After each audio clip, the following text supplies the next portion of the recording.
Alrighty, welcome. Welcome to this episode of Angel in the Afternoon. I am Angel Rivera, and alongside my friend Alex. How are you doing? Good. How about you? Oh, I'm good. I'm just, as usual, kind of running late here, so I had to put a 5 minute countdown so I could set up. But yeah, I'm good. Other than that, so The Yankee season was almost over with the Juan Soto scare yesterday. hey, Steph, Earl, thank you for joining us.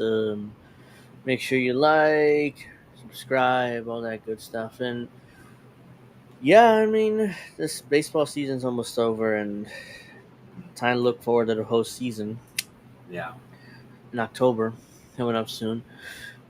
Not really looking forward to that. I mean, we'll see what happens, but we got to do another baseball episode and I then know, another video game I know, episode. we have to do a postseason preview or something because Yeah. the season ends September 29th, I believe. So and the playoffs start right after that. So I'm just hoping to see some sort of playoff run and not just fall flat on our faces and just Yeah, fall right at the playoffs, like happens most years now.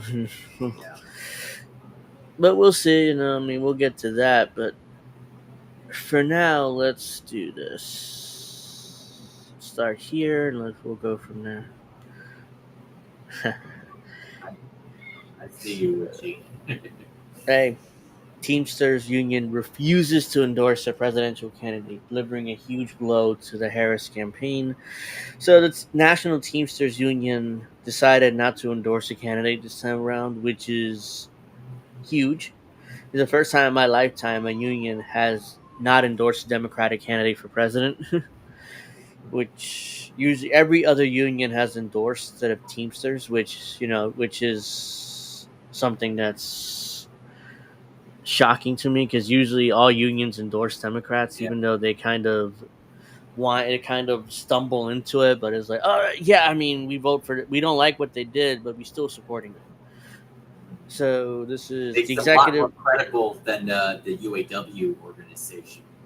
Oh yeah. I mean, the UA they have completely like fallen behind the Democratic candidate, and the railroad unions have also endorsed Kamala Harris, even after what they did to them. The Democrats completely forced them That into a horrible bullshit. contract, but they still endorsed them. So it's like, oh yeah, let's they forced us into a horrible contract, but at the same time, vote for Kamala Harris, who was the deciding vote into giving us that horrible contract.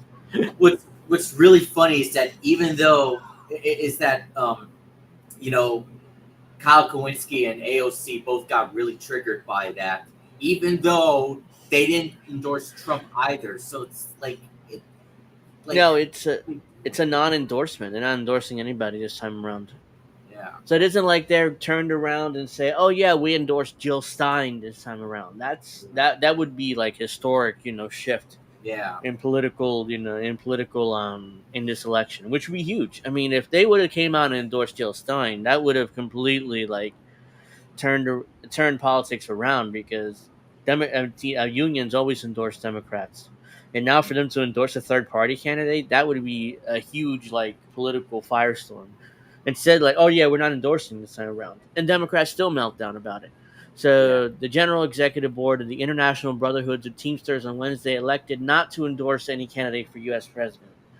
After reviewing 6 months of national member polling and wrapping up nearly year of rank and file roundtable interviews with all major candidates for the presidency, the union was left with few commitments on top Teamsters issues and from either former President Donald Trump or Vice President Kamala Harris, and found no definitive support among members for either party nominee.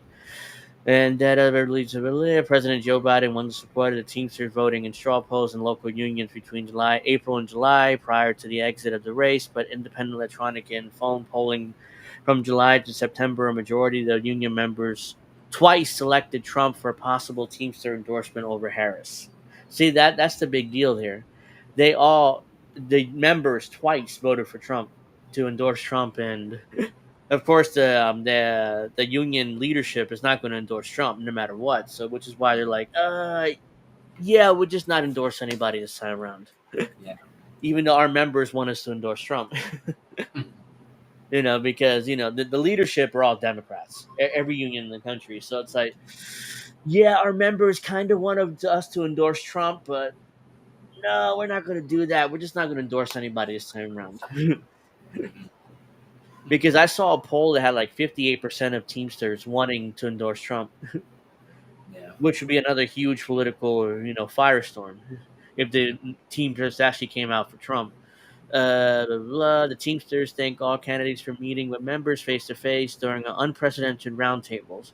Unfortunately, neither major candidate was able to make serious commitments to our union to ensure the interests of working people are always put before big business. We sought commitments from both Trump and Harris not to interfere in critical union campaigns or core Teamsters industries, and to honor our members' right to strike. We were unable to secure those pledges. Teamster General President Sean O'Brien said, our mission, blah, blah, blah, inclusive, to be upfront, honest, inclusive, and all else be transparent with our membership.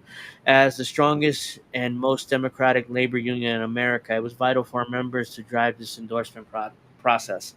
Democrats, Republicans, Independents proudly call our union home, and have a duty to represent and respect every single one of them. We strongly encourage our members to vote in the upcoming election to remain engaged in the political process.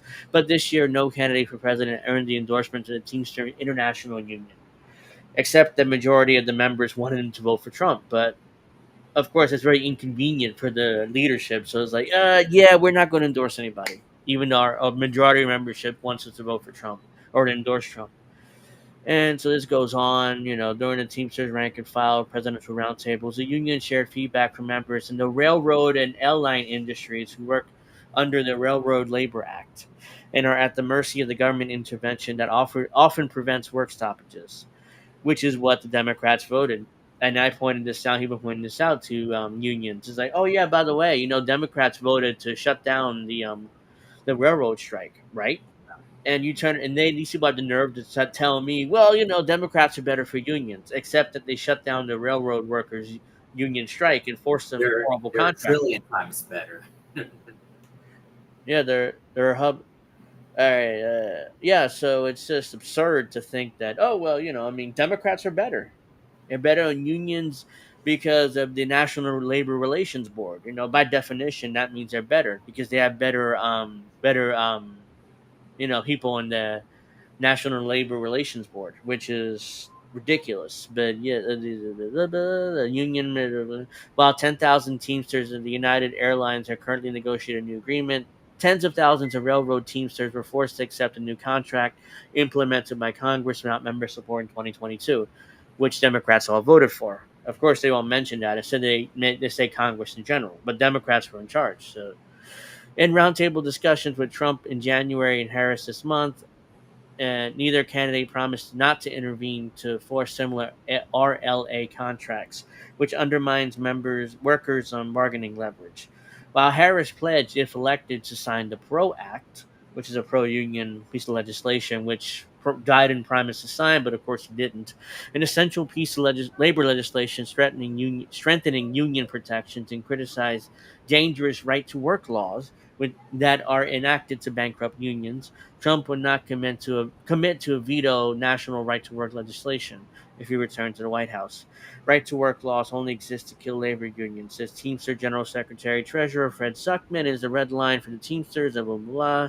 Any union candidate elected office should not support some anti worker legislation.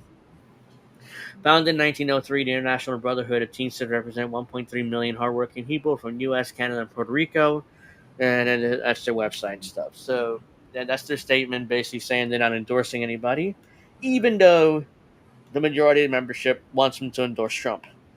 I'm not saying they should endorse Trump, but I'm just saying, if you're a Democrat, if you believe in democracy, it's clear that the union membership wants them to endorse Trump. So let's see. Now we got the White House, reacting to this. You better think a union member. Yeah, thank them. And even though Democrats are now pissed at the Teamsters for not endorsing Harris, This is the White House press secretary here. The Teamsters Union put I out fucking hate that bitch. internal polling that showed that there was a pretty wide margin of rank and file membership that supported former President Donald Trump. Is that a referendum on the work of this administration? And the press secretary said, "Well, I'm not going to speak on the rank and file. It's very inconvenient. It's very inconvenient for the White House, you know. So let's." Also put out its internal polling that showed that there was a pretty wide margin of rank and file membership that supported former President Donald Trump. To what extent is that a referendum on the work of this administration? Look, I'm not going to speak to their poll. I'm not going to speak to the rank and file. Look, it is. We're talking about a 2024, obviously, an election that is just a few weeks away. I can't speak to that. I can't speak to their decision to endorse, not endorse. Because it's very inconvenient to my president. They're worried. And you know, I don't want to give too much attention to the fact that most Teamster members wanted to vote for President Trump. But yeah, I mean, it's very inconvenient for us, you know, very inconvenient.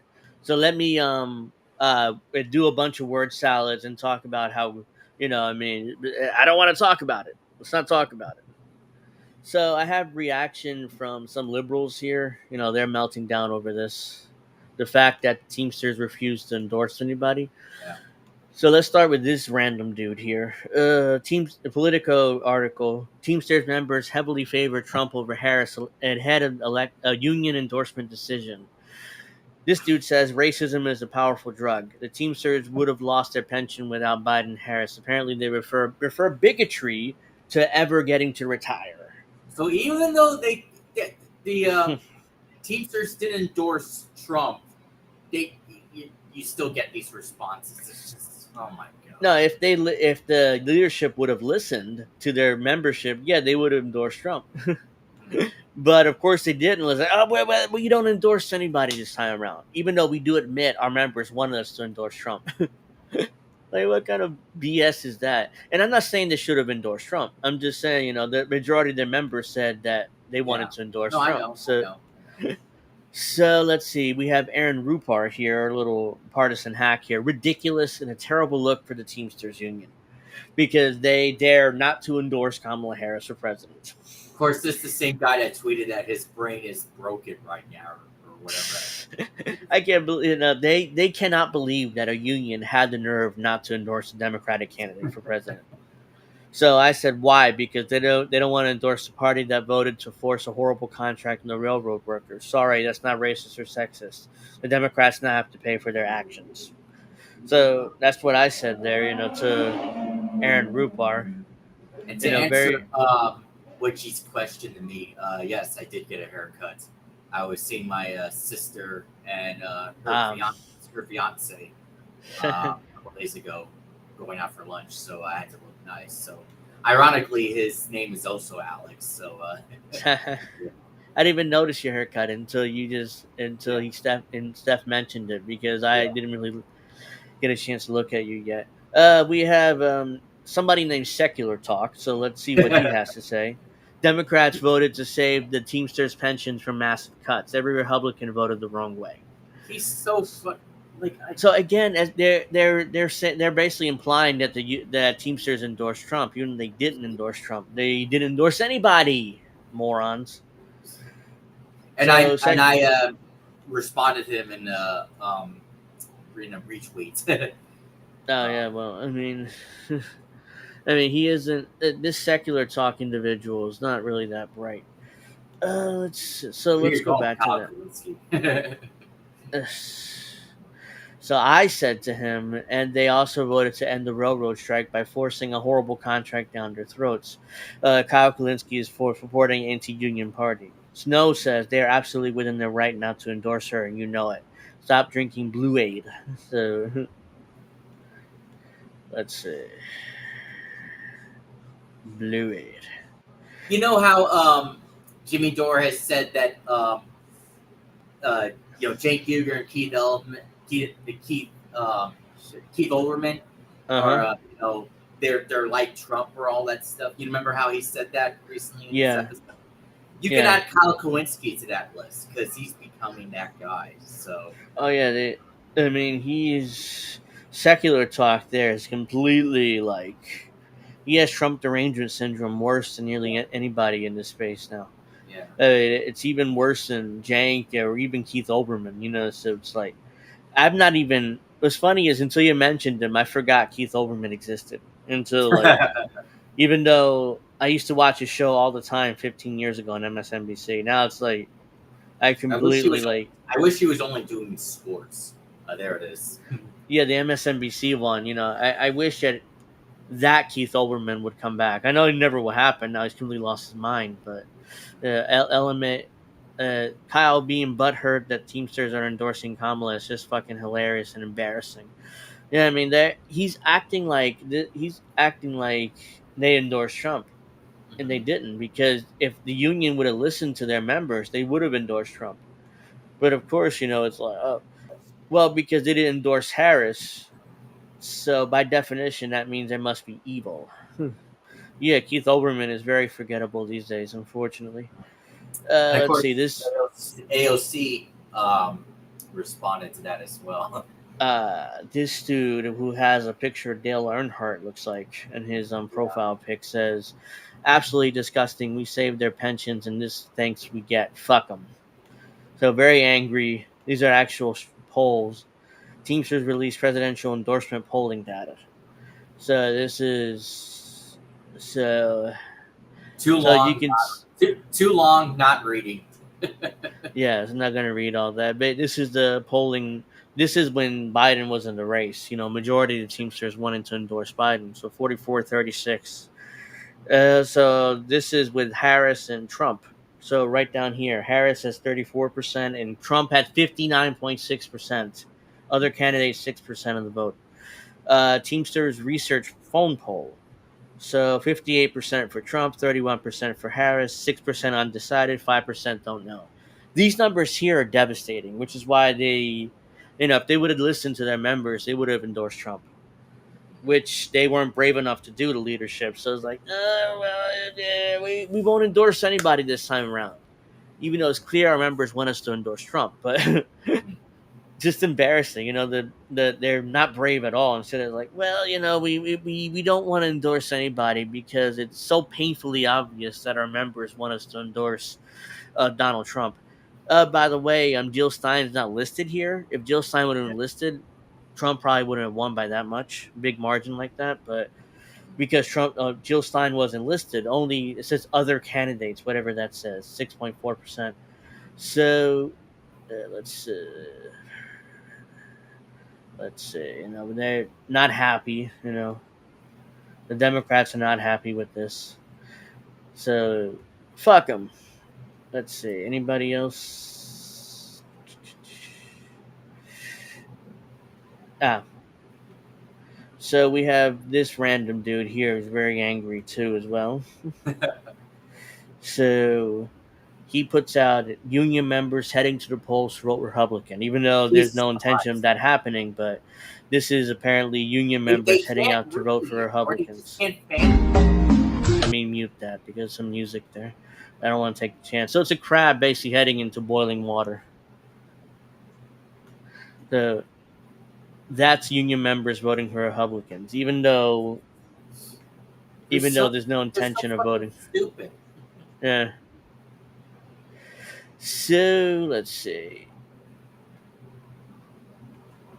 Yep. So members, Teamsters decided to endorse Republicans, or not even the Republicans. To be fair, they endorsed nobody. Don't forget. I don't know if you were planning to bring up, but AOC responded to the Teamsters. Oh yeah. To be fair, I didn't save this, but to be fair, she did put out tweets saying that some of the local chapters in New York and Michigan and California, a lot of them did endorse Harris, the local chapters of the union membership. So, yeah, I want to put that out there to be fair to liberals who said, well, I mean, some of the chapters endorsed Harris. So I want to be fair and actually report that, but I'm specifically talking about the national Teamsters who didn't endorse anybody. So yeah, I didn't save that, even though I did see that tweet you were talking about. Yeah. And AOC is very angry and very upset that the national Teamsters didn't endorse anybody this time around. So, Yeah, I got a couple of these clips where we have Gen Zers, TikTok influencers, I'm assuming, lying or fear mongering about Project 2025. So I thought Fuck these you. were pretty funny. I mean, I'm sorry, this kid looks like a total nerd. I mean, it's If you're young. somebody I would have made fun of in school, but look at this guy. I mean, he's like glasses and the hair, the Coke bottle glasses and the hair. You know, Nerd. like Homer Simpson. You know, nerd. You know why he's driving. So yeah, they're going to fearmonger about Project 2025 here. If you're a young person, you need to hear this. Project 2025 is Donald Trump's 900-page of policy plans that will be imposed if he wins a second term. And he's coming after It's not Donald Trump's 900-page plan. It's the Heritage Foundation 900-page plan. So right there, he already lied. And Trump already said he's not in favor of Project 2025. But yeah, this is ignore all that. students. If it couldn't be more explicit, the first line on Project 2025 section on education literally says the Department of Education should be eliminated. Which is not such a bad thing. I'm in favor of that. I mean, the state should be handling education, not the federal government. But I digress, you know, that's just my opinion. It only gets worse. Trump's Project 2025 literally wants to get rid of the Pell Grant. And if you had Is that what it says? Through the pandemic, education and secondary school emergency release funds, blah, blah, blah, blah. Same year, the department spent more than $2 billion to administer Title IX in the HEA, which authorizes federal student loans, Pell Grants. They provided $22.5 billion in Pell Grants and oversaw close to $100 billion in direct student loans. It doesn't really say that. It doesn't even say it wants to get rid of Pell Grants. It's just explaining what Pell Grants are. I'm not saying it doesn't. I'm just saying that party shows in particular doesn't say getting rid of Pell Grants. And if you had your student debt canceled, Trump wants to completely reverse that and make you pay it back. But this is just the tip of the iceberg of what Trump and the people around him are planning. Biden kind of, you know, they kind of forgave student loans for people who are like educators and stuff like that, like teachers or civil servants. I know because Colin of INN, you know, he had some of his student loan forgiven over that. So because they had some program like that. So him are planning. Trump's Project 2025 plan will also rip away reproductive rights from women and reverse the historical progress the Biden-Harris administration has made on climate. We have to stop Trump's extreme... So let's go back for a second. Trump's Project 2025 plan will also rip away reproductive rights from women and reverse the... Wasn't Roe already overturned? Oh my God. Fucking historical dumbass. progress the Biden-Harris administration has made on climate. What climate changes? I mean...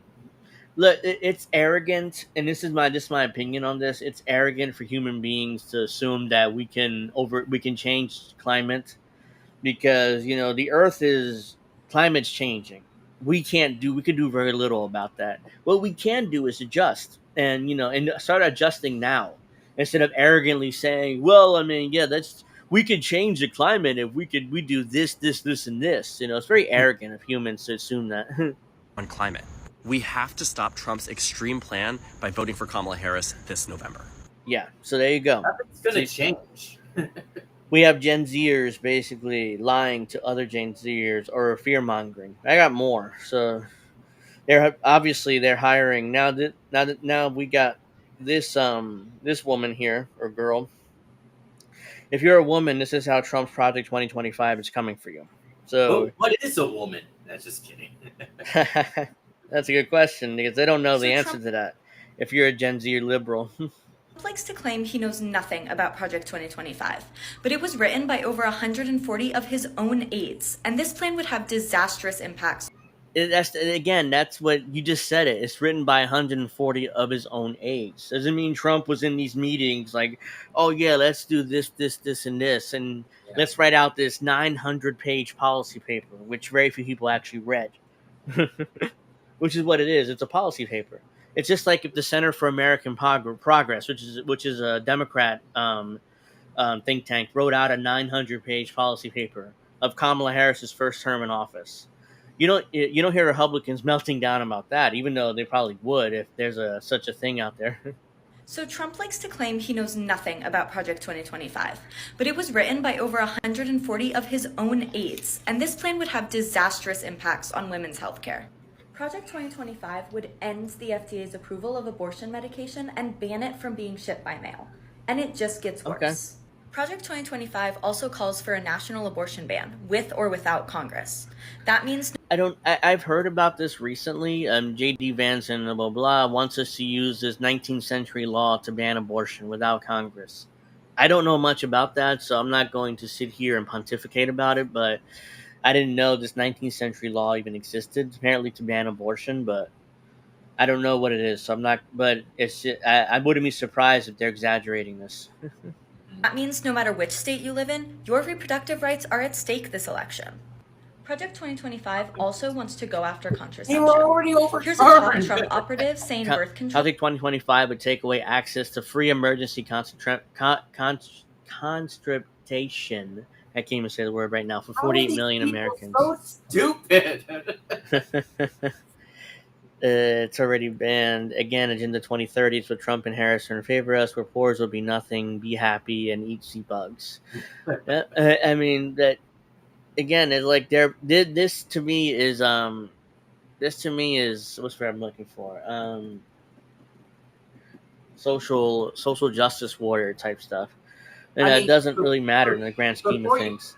Play any further, I just want to say, these dumbasses don't know that Chuck Schumer fast-tracked those Trump judges back in 2018 or whatever it was. I bet they didn't know that. And also, how come the Democrats have not codified Roe v. Wade all these years? Obama said the first thing he was going to do was codify Roe v. Wade. He didn't do it. Biden said when he became president he was going to codify Roe v. Wade. He didn't do it. So why? I mean, how are they just ignoring those people? They're ignoring the Obama. Literally, I remember this because I was a big time Obama supporter 15 years ago. He specifically said the first thing I will do in office is codify Roe versus Wade. Then he was elected, and and when somebody asked him about it, he turned around and said, "Well, it's not that big of a deal." Yeah. And then, so he just immediately scrapped the codifying of Roe versus Wade, even though he had a super majority at the time, so he could have done it if he really wanted to. He had 60 votes, so he could have done it. And then Biden again, like, oh, well, I'm going to codify it. Oh, actually, that didn't do anything for it. Oh, by the way, Roe versus Wade overturned. Yeah. Great. Now we're going to use it as a campaign tool in order to get liberals to vote for us forever. And will we do anything to bring back Roe versus Wade? No, we're just going to keep campaigning on it because it's very convenient for us politically. So let's see what else she has to say. Birth control screws up female brains. A lot of them are on birth control too, and birth control really screws up female brains. By the way, every single one of you need to make sure that your loved ones are not on birth control. Well, again, it depends because there are side effects to birth control. I mean, I've seen some women that have some issues physically or even mentally when they take birth control. So this is not, who is it? Charlie Kirk is this? Oh yes, yeah, Charlie Kirk. So when he says it screws up females' brains, I mean, he says it in a crude way, but he's not really wrong because some women do have side effects when they take birth control. But he said it in a way which liberals can turn around. You see, I mean, he said it screws up females' brains, and it's not true. But meanwhile, medications have side effects. And it's either some women have physical side effects or they're mental side effects. I've seen that happen. So he's not wrong, but at the same time, the way he said it, he sounded like a douchebag. So That's why it's easy for liberals to attack him over it. Are not on birth control. And Donald Trump says he supports allowing states to monitor women's pregnancies to know if they've gotten an abortion. Oh, and Donald Trump also said he's in favor of IVF. So which one is it with Trump? You don't know. So you can say, I could find a quote saying that he's pro-abortion. I could find a quote saying that he's pro-IVF. I could find a quote that he's anti-abortion. Again, this is Donald Trump. One side of his mouth says something, and the other side of his mouth, he says something else. Mm-hmm. It's the same thing as Kamala Harris. There's no difference. Yeah. So I'm not impressed with this. Plan and Trump has no plan. No, Trump when it comes to healthcare, he has concepts of a plan. When it comes to healthcare, he has concepts of a plan, as he said during the first debate. So, and me and Crab and Snow all made fun of him over it. So he has concepts of a plan. So, yes, monitoring your pregnancy. The only way we can stop this is by voting for Kamala Harris and Tim Walz this November. Yeah, and they'll won't do anything to actually change this, and we'll just more of the same bullshit. So, oops, yeah. So it's just the same bullshit over and over again, and we're being gaslighted by politicians and political blah blah blah. So let's see. I think you guys need a new legal precedent. I don't think Roe versus Wade is adequate. As it's written, it leaves open for eugenic abortions based on undesirable traits. That's an interesting point. I didn't think of it like that until you mentioned it. Thank you for the comment. And maybe, yeah, maybe we definitely should have, more. Maybe have another legal precedent. It'd be interesting to that should be addressed, in the next Congress. Even though I don't see that happening. Oh my goodness, she's so dumb. The rich one is poor, sterile, and dead. Yeah, I mean, again, it's like this is social justice warrior type bullshit. It's Yeah. not something that it's just same like political nonsense. So let's get to I have time. Yeah, let's get to the Israelis and the Zionists. They decided to bomb the hell out of Lebanon, but in a very creative way because they decided to hack into beepers and overheat the electronics here in Lebanon and just bomb the hell out of them that way, not It's using like something conventional like what weapons. you would see in the movie, you know. Yeah, Lebanon is rocked again by exploding devices as Israel declares a new phase of war. Exploding devices, that's the key word. It's not bombs, not But traditional bombs. Hamas is the problem, right? They're the real Yep. big problem. They walkie-talkies exploded in Beirut and other parts of Lebanon on Wednesday in a second wave of attacks targeting devices a day after pagers used by Hezbollah blew up. Yes, they blew up a bunch of pagers, but also a lot of innocent people died in that. So it wasn't just Hezbollah. State media and officials from the militant group said at least 20 people were killed and more than 450 wounded in the second wave. The first thing I'm gonna say is I'm surprised anybody still uses beepers. I guess to be fair, it's just not a part of the world that has access to cell phones really. But Yeah. speaking to Israeli troops on Wednesday, Israeli defense minister said, "We are at the start of a new phase of the war. It requires courage, determination, perseverance." He made no mention of the exploding devices, but praised the work of Israel's army and security agency, saying the results Courage. were very impressive. He So said courage. they're impressed, by all these explosions and deaths. In Wednesday's attack, several blasts were heard at a funeral in Beirut for 3 Hezbollah members and a child injured by exploding pagers the day before, according to Associated Press. An AP photographer in a southern coastal city of Sidon saw a car and a mobile phone shop damaged after devices exploded inside of them. The state news agency reported solar energy system blowing up in several locations, but experts cast doubt on whether these incidents were connected, saying they might have been coincidental accidents. So here's the Associated Press kind of covering up for what Israel did here. It was an accident, I guess. I mean, it might have been a coincidence. Some of these blasts. So the new blast hits a new blast hits a country still rolling in confusion and anger after Tuesday's pager bombings, which killed at least 12 people, including 2 children, and wounded some 2,800 others. The second wave also deepens concern over potentially indiscriminate casualties caused by the attacks, in which hundreds of blasts went off wherever the holder of the pager happened to be. In homes, cars, grocery stores, cafes, often with family or bystanders standing by. While the pagers were used by Hezbollah members, there's no guarantee who was holding the device at the time it was detonated.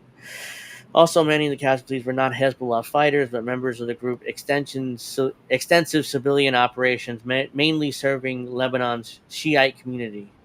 At least 2 health workers were among the killed on Tuesday. Doctors, nurses, paramedics, charity workers, teachers, and office administrators worked for Hezbollah-linked organizations, and an unknown number had pagers.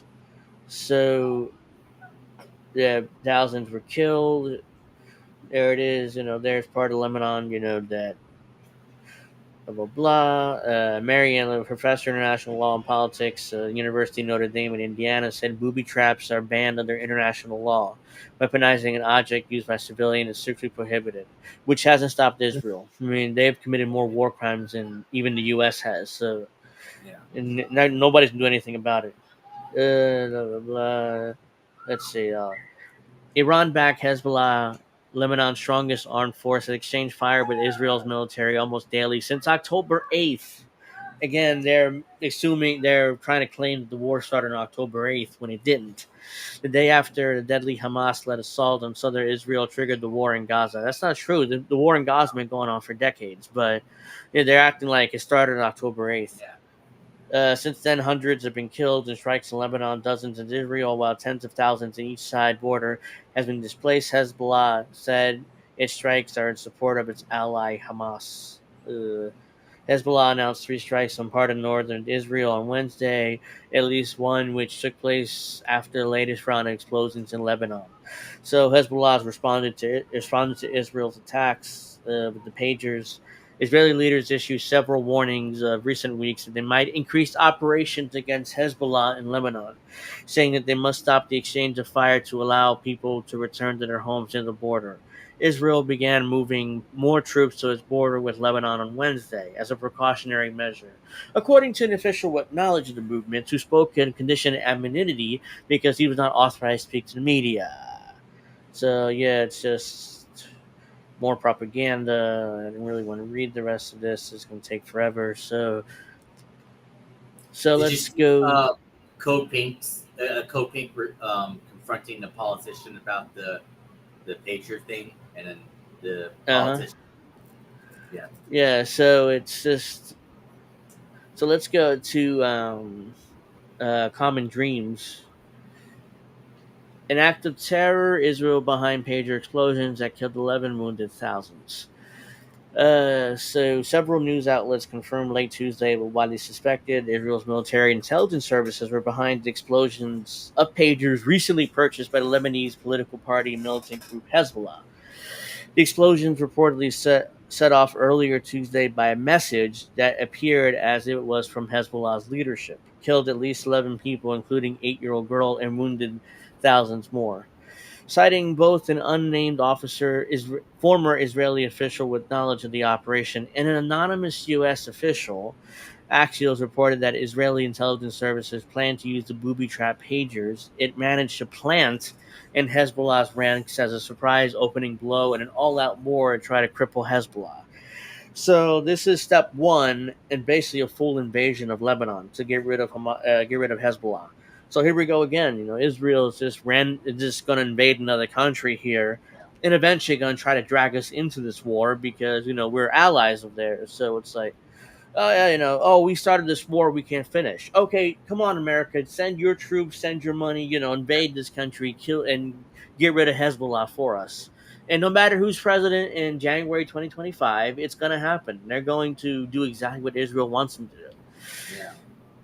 But in recent days, Israeli leaders became concerned that Hezbollah might discover the pagers. The outlet continued. Israeli Prime Minister Benjamin Netanyahu, his top ministers, and heads of Israel's defense forces and the intelligence agency decided to use the system now rather than take the risk of being detected by Hezbollah, U.S. officials said. Excuse me. A spokesperson for the U.S. State Department publicly denied the Biden administration was involved in the attack or aware of the operation in advance. Of course not. The State Department, no. I mean, Biden didn't know. What are you talking about? I mean, they did that on their own, even though they probably don't have the technology to overheat beepers and force them to blow up. But yeah, I mean, we weren't involved. This is the Israelis. I mean, it was on them. Heidi Matthews, associate professor of Osgood Law School in New York State University, or professor at Osgood Hall Law School of York University, wrote Tuesday that each explosion constitutes an indiscriminate attack, pointing to video footage of the pager detonating in a crowded market. Under these circumstances, this is an act of terror. Let me see. What is this? So this is the...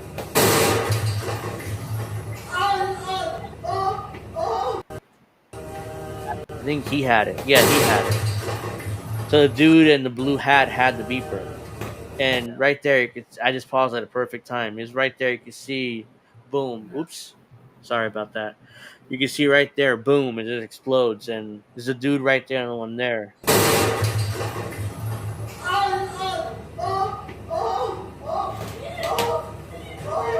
He's still alive, that dude, but he's fucked.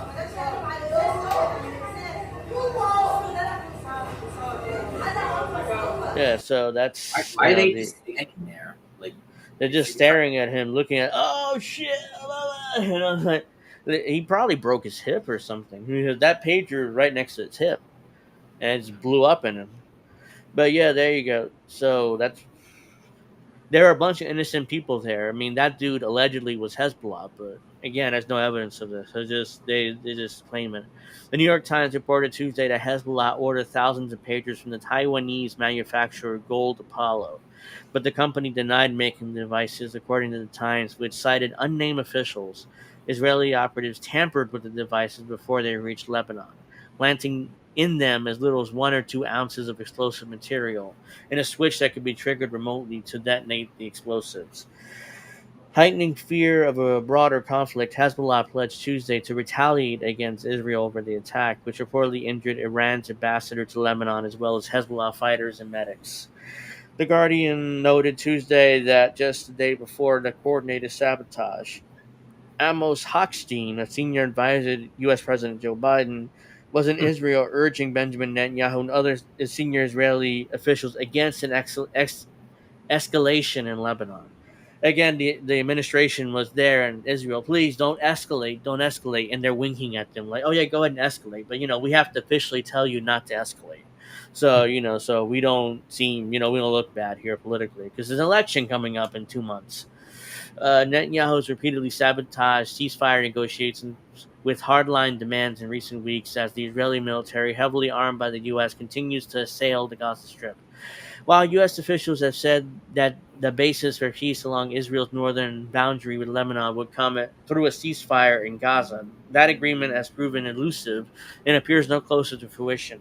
Roth wrote on Tuesday the White House had hoped for a period of quiet around Israel that would allow for ceasefire negotiators to achieve a breakthrough, as intermediaries shuffle between Hamas and Israel to thread the needle of both sides' complex demands regarding a hostage exchange and territorial claims. By the way, Hamas in particular has agreed to every single demand of the U.S., but Israel is like, no, we don't agree, even though Hamas agreed to nearly everything. Every demand the U.S. has to do some kind of ceasefire. Israel doesn't want to agree because they don't want to do anything. They want to keep bombing the shit out of them. That period of quiet has now been shattered with a breathtaking act of subterfuge and Hezbollah's vow to retaliate. Of course, not surprised they're going to retaliate. So that's the article there. Straight up just disastrous. Let's see. So, the fact that the devices came from Hungary revealed to me how Orban and Hungary have maintained strong relations with Israel, while getting much praise for siding with Russia. So, let's see. Enjoy your dinner, Steph. Let's see. Yeah, that's Israel once again. I'm bombing for no reason. I wanted to play this. So we have Israelis now kind of making fun of the bombings now. So, oh God, Michael Rappaport. Yeah, so let's check this out. Beep beep. So these are actually I shouldn't play this. This is Al Jazeera, but I just realized that. But yeah, basically they're making fun of Israel and the bombings and stuff, which is disgusting. Absolutely gross.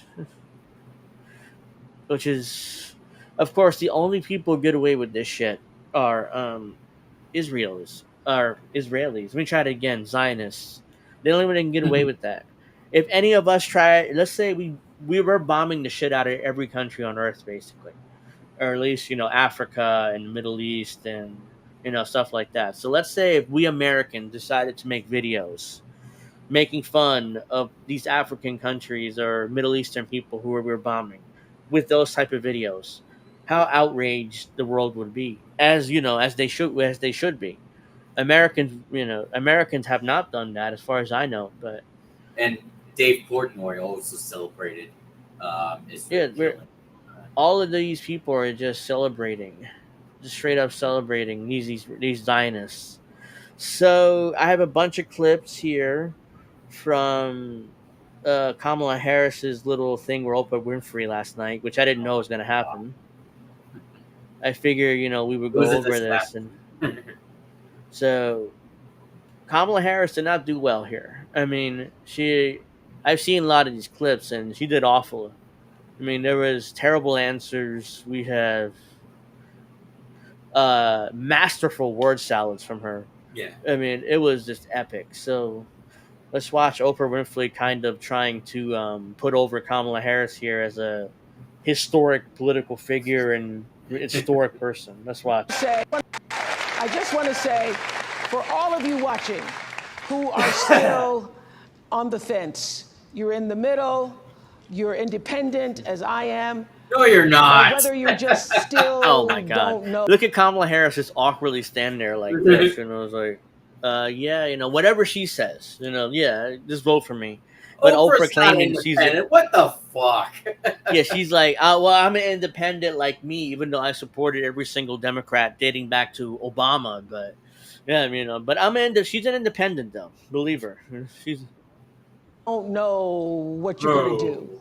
This is the moment for all decent people, all caring people who want the best for yourself and you want the best for other people.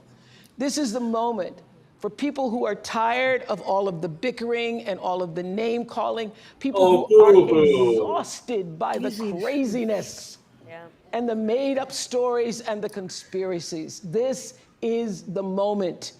You want to get on with your life because you know that we can do better and that we deserve better. You know this. I know you know this. I know you feel this. I know this is what you're saying amongst yourselves. It's in all the conversations that we're having, that you're having. And we're better than this. We're better. No, you're we're not. better. And we want to create a world where our children will be safe in school again. And as my friend and mentor Maya Angelou always said, when you know better, you got to do better. Thank you. So let's do better and vote for Kamala Harris. Let's do better. Let's do. This is returning this is Joe Biden type of rhetoric. We got to return the soul of the nation. We got to bring the soul of America back. Whatever that meant. I still don't understand what that meant. But that's the type of rhetoric that Oprah Winfrey is trying to push here. So let's get to this. We have this clip here from someone named Brooklyn Dad, moron, but that's his name that he puts out there. Amber Thurman's mom shares grief of preventable death of her daughter due to Georgia's 6-week abortion ban, which again, this is going to annoy me, but I'm going to explain why this is bull crap. I did not want the public to know my pain. I wanted to go through in silence, but I realized that it was selfish. I want y'all to know Amber was not a statistic. She was loved by a family, a strong family, and we would have done whatever to get my baby, our baby, the help that she needed. When ProPublica came to my home, I pushed them away. No, but Kavithia, she was persistent. She said, it was something that you needed to know. You have to hear me. Women around the world, people around the world need to know that this was preventable. 2 years later, after speaking with my daughters, because I lost strength, I lost hope. You're looking at a mother that is broken.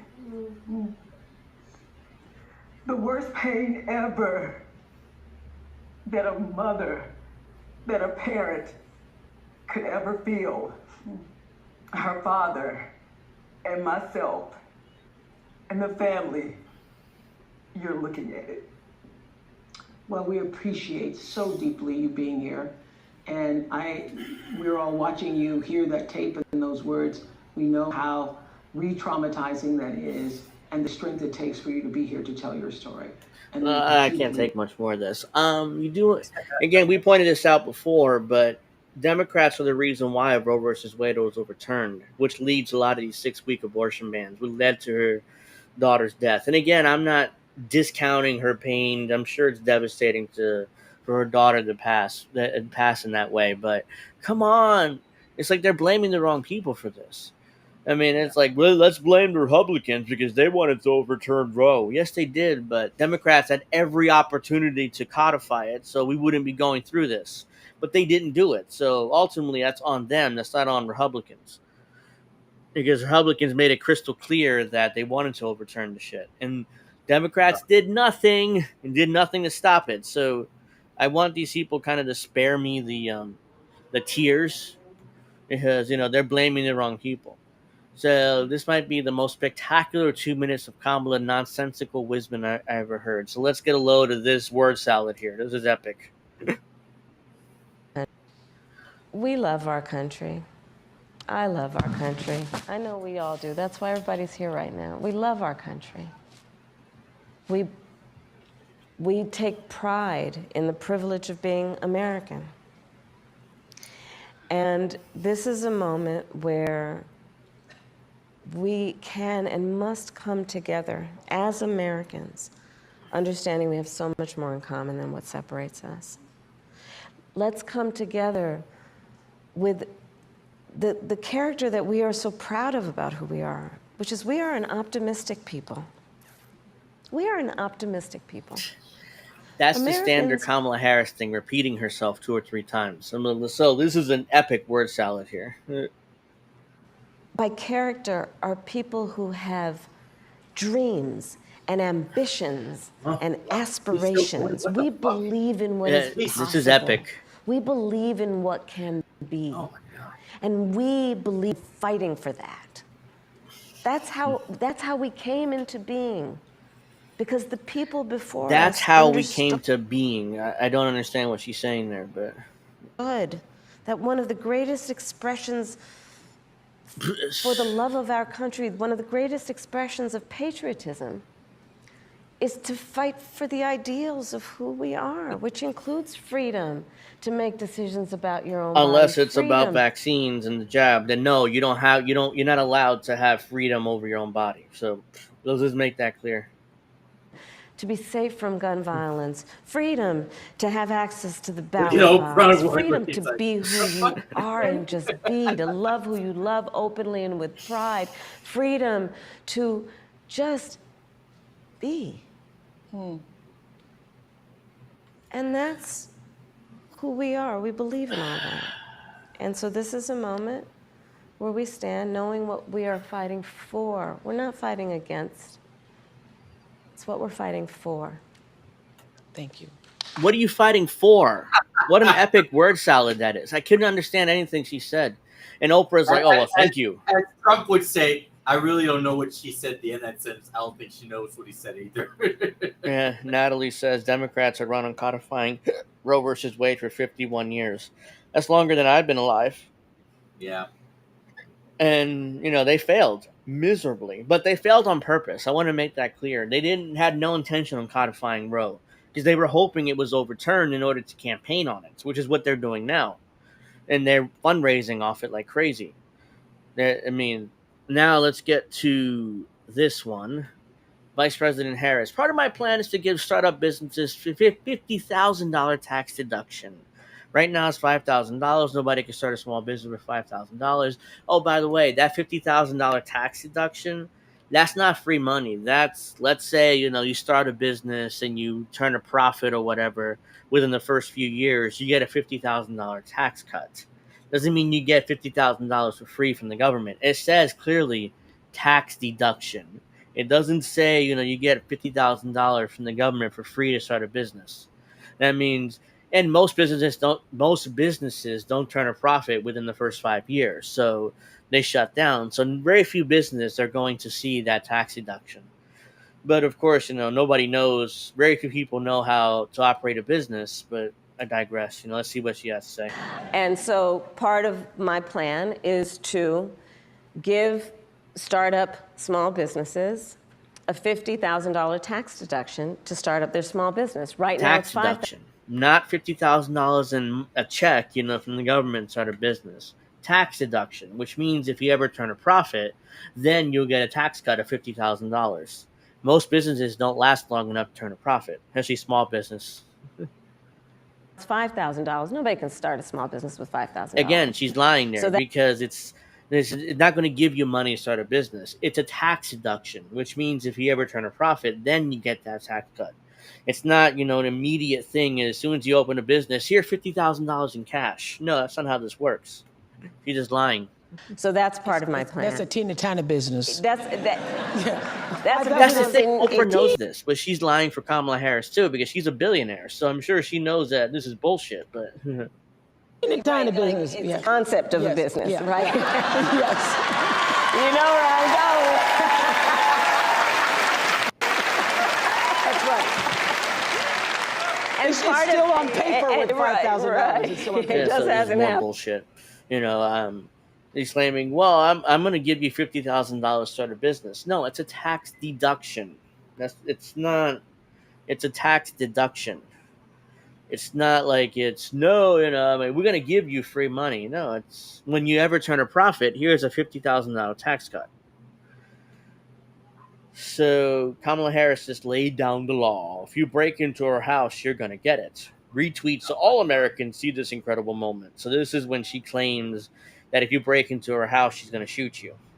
Allegedly. So, When you said you have guns, no, at the debate. I'm a gun owner. Tim Walz is a that's the gun thing. owner. They're backpedaling because they realize how unpopular it is to be anti-gun. Because both Tim Walz and Kamala Harris were anti-gun just a few years ago.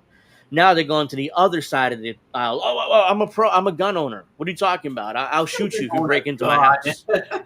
I'll shoot you if you break into my house. Trust me, Republicans, vote for me. Know that.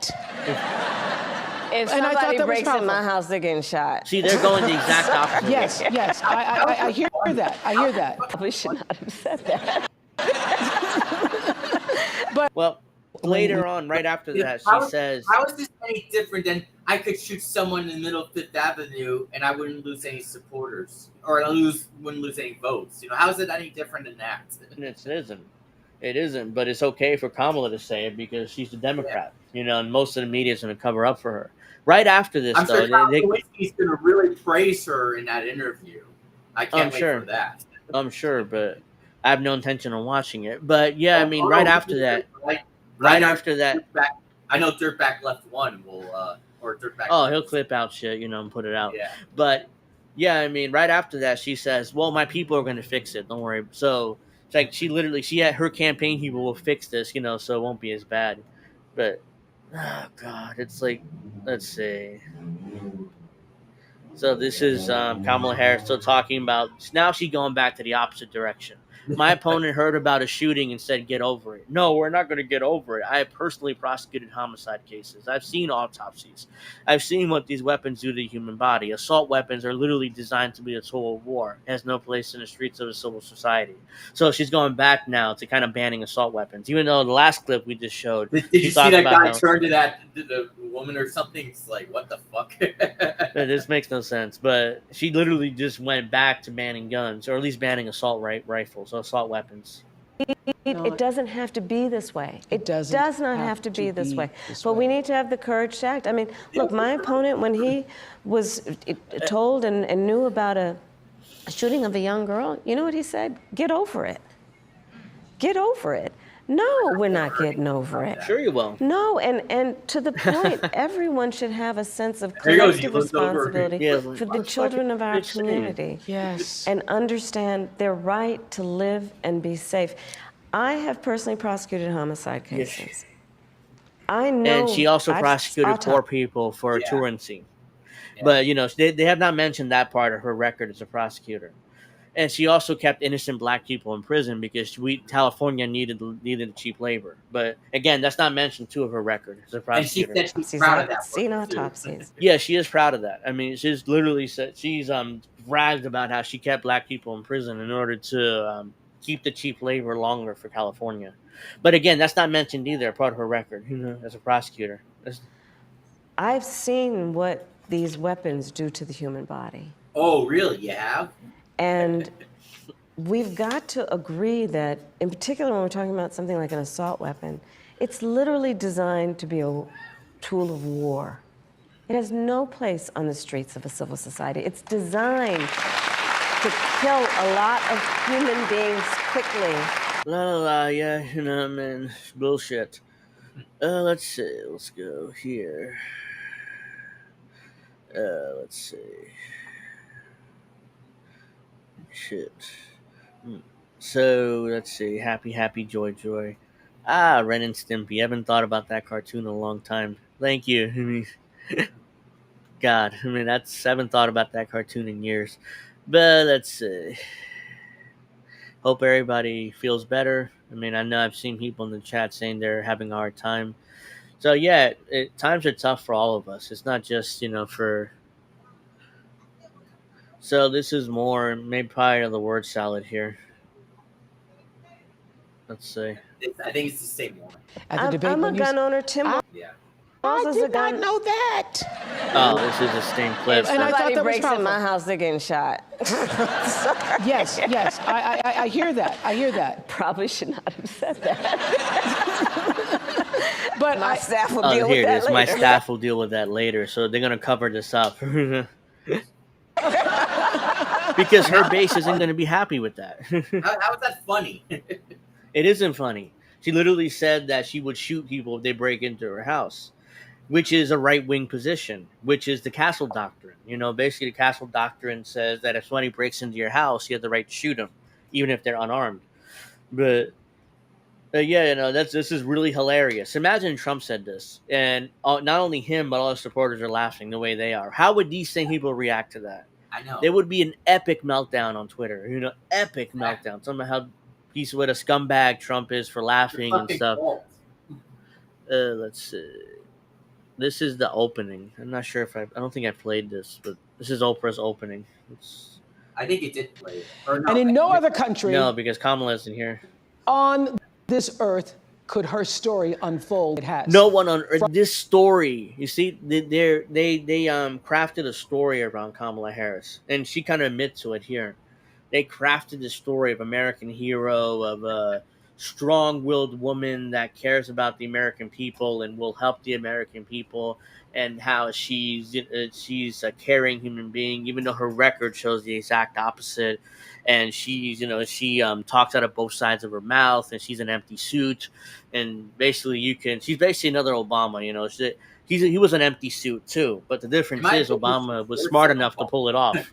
Kamala isn't, which is why she's probably going to lose to Trump. But I think he's worse than Obama. Yeah, because Obama at least had charisma, and he was able to speak, and he didn't sound like an idiot most of the time. So he was able to pull off the empty suit type politician, So he was From a child of immigrants to big sister to McDonald's worker. Again, they're pushing that her first job was in McDonald's. Was that even true? I don't think that's even true. I don't think so. That's just a lie. They crafted the story around her, talking about how her first job was in McDonald's. I never heard anything about that until she mentioned that. Yeah, she never emphasized that until now. She's running for president because everybody talked about how elitist she was. So it's like, oh, what are you talking about? My first job was in McDonald's, so I'm not elitist. That's where it's just recent. This thing about her first job being at McDonald's. I don't even think that's true. People said no, there's no record of her working at McDonald's, but maybe she did. I don't know, but middle class. She didn't grow up in the middle class. Yeah, but her parents were her dad is a famous Marxist, and her mother, so she's not she didn't come from she's not a billionaire, but she wasn't poor either. They act like she grew up poor. Yeah. There is hope for y'all. District Attorney a wife, prosecutor, cop, which is not, I mean, that's basically what she should be saying. Warmonger. Mamala. Oh no, she used Mamala, the Drew Barrymore thing. I covered this like a few months ago when Drew Barrymore called her Mamala. It's just awful. And here Oprah's using it too, Senator, vice Oh, president. also, she's a whore. She started her career banging Willie Nelson, the mayor of San Francisco, and then she was a side piece for Montel Williams. If you remember, you know who Montel Williams No, I is. think you meant Willie Brown. You said Willie Nelson. Oh, I'm sorry, I'm Willie Brown. I said Willie Nelson. Oh God, sorry about that, Willie Nelson. But I mean, Willie Brown, and then she was a side piece to Montel Williams. If you old enough, remember who he is, but. But yeah, I mean, just ignore all that. She went from district attorney to senator to vice president, and now she wants to be president. So, Please welcome Kamala Harris.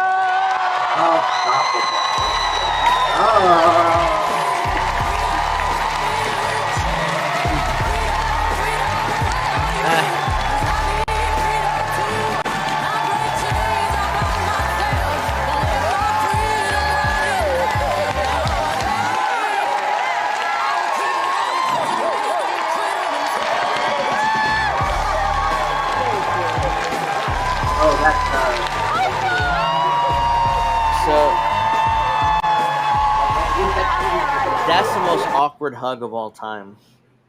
Did you see that? It's like Oprah didn't really hug her, but Kamala's like, "Come on, hug me, Oprah." That's the most awkward hug of all time. That was not good. Let's see. Kamala's incapable of answering a question after 3 minutes of nonsense Oprah had to save her, which is a consistent thing throughout this town hall. Yeah. I mean, this is not a good. This is about the border. It looks like. Is when you become president, what would be your specific steps? Yeah, of course. What would be specific steps to strengthening the border? So it's a wonderful and important question. You know my background. Again, it's not an answer. She's starting off with nonsense. He specifically asked, "What are you going to do to strengthen the border?" She starts out with my background, and that's not an answer. You should have a 3-point or 5-point plan immediately ready to answer that question. It shouldn't take 3 minutes for you to give a non-answer, but she's going to give a non-answer here. As a prosecutor, and I was also the elected attorney general for 2 terms of a border state. So this is not a theoretical issue for me. This is something I've actually worked on. Okay. I have prosecuted transnational criminal organizations for the trafficking of guns, drugs, and human beings. I take very seriously the importance of having a secure border and ensuring the safety of the American people. Sadly, where we are now can be traced most recently back to the fact that when the United States Congress, members of the Congress, including some of the most conservative Republicans, came up with a border security bill. And here's what that border security bill would have done. It would have put 1,500 more border agents at the border. Let me tell you, those border agents are working around the clock. It would have just been about giving them some support and relief, which is probably why the border agents actually endorsed the bill. It would have allowed us to stem the flow of fentanyl. And I'm looking at people from all over the country here, so I don't need to. She still hasn't answered the question. I don't know what the fuck she's talking. And we're minute 30 in, another 2 minutes to this. She still hasn't answered the question. He specifically said, "What measures will you take to strengthen the border?" Or what policy, whatever he said, something to that effect. And she's given us a minute 30 of nonsense. This is a very simple answer. This is what I'm going to do. I'm going to put 40,000 new border agents at the border. I'm going to, I kind of lost my train of thought there, but I'm going to, and I'm going to add more judges, and I'm going to do this and that. Just give you 3-5 points like that. You don't need to have 3-minute answer here. But she goes. To tell the folks who are watching this what fentanyl has done to families, to kids in our country and the need to take seriously stemming the flow coming into our country and She still doesn't addressing answer the that question. extraordinary and like, tragic issue in terms of its Takes effect. so long. The bill would have allowed us to have I more would have resources. zoned out by now, or I would have interrupted, which is why I wouldn't be there. There's no way my ass wouldn't have been there because they would have got rid of me. But I would have interrupted. Like, you didn't answer the question. Give me 3 or 5 points saying what are you going to do to strengthen the border. This is your campaign talking points. I have no interest in this. This is resources to prosecute transnational criminal organizations. And it would have been part of the solution. And Donald Trump called up those folks and said, don't put that bill on the floor for a vote. He blocked the bill, and you know why? Because he'd prefer to run on a problem instead of fixing a problem. And how are you going to fix it? And like most politicians would do. This has happened before. This isn't the first time a presidential candidate has called his party and said, don't vote for this bill or don't do this because it'll hurt me politically. And they won't do it. This has happened before. This isn't a new thing where this has happened before. This famously happened back in 1980 when Ronald Reagan called the Iranians, like, do not release the hostages until I'm inaugurated. And then in exchange, I'm going to give you weapons, which later led to the Iran-Contra scandal in 1985-86. But yeah, this has happened before. This isn't the first time this has happened where a presidential candidate has told people not to do something because it'll hurt me politically. So this isn't new, but now hopefully she'll get to her solution. And he has put his personal political security before Why is border she pointing at security. herself when she says that? Because understand, even in the intervening months, Well, what that that's bill would a have human done instinct, to give or support that's to folks who she's care talking about this somebody issue. else, but subconsciously she's realizing it's about herself, which is why she's doing this. It's subconscious, she's not controlling that. Issue. And this again gets to the point about what does leadership really look like? And is it about you or is it about the people? Right. Is it about running on problems or She's fixing still not answering problems? the question. My work and my career has always been about saying, let's fix problems. Let's address the needs because we know it's within our capacity to do that. So to answer Justin's question, now that bill Oprah's has jumping gone in and hasn't because passed, will you reintroduce that? Absolutely. And when I am elected president of the United States, I will make sure that bill gets to my desk and I will sign it into law. She gave us an answer finally. That bill, that draconian bill that the Republicans proposed, that's what she's going to do on immigration. But it took us 3 minutes to get there.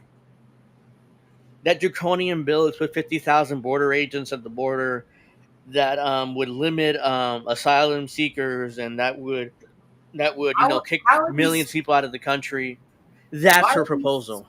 Why are these so-called progressives voting for her? That's her proposal, but it took 3 minutes to get there. Instead of her saying, look, that bill that Donald Trump blocked, that's my proposal to pass, to strengthen the border. It was a 10-second answer, and move on. Instead, she gave us 3 minutes of nonsense, and then Oprah had to come in and save her. It's like, yeah, what are you gonna do actually though, Kamala? It's like, remember the talking point about the bills. Oh yeah, okay, well, we're gonna pass that bill when I'm elected. And this guy like, oh yeah, that's all I wanted to hear, but it's 3 minutes of nonsense, which I would have zoned out at, or I would have interrupted her, like, like, you didn't answer the question.